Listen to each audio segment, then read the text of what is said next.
कैसे फल देखो रे ईश्वर।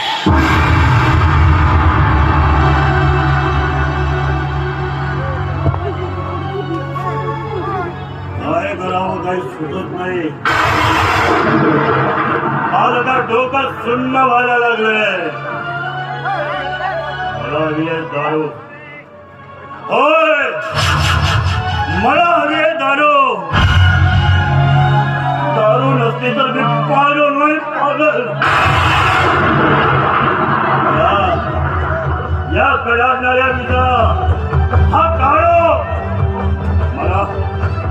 मला रोखू शकणार नाही. मला रोखू शकणार नाही.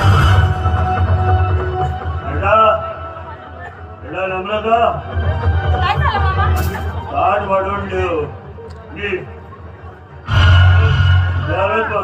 आलाच म्हणजे तुम्ही आता कुठे चाललात आणि किती वेळ झाला निघाला याचा तरी विचार करा. नम्रता, मला दारू नसती तर पागल सारखं वाटतं. मला नम्रता, मला मामा मला एकटं सोडून जाऊ नका.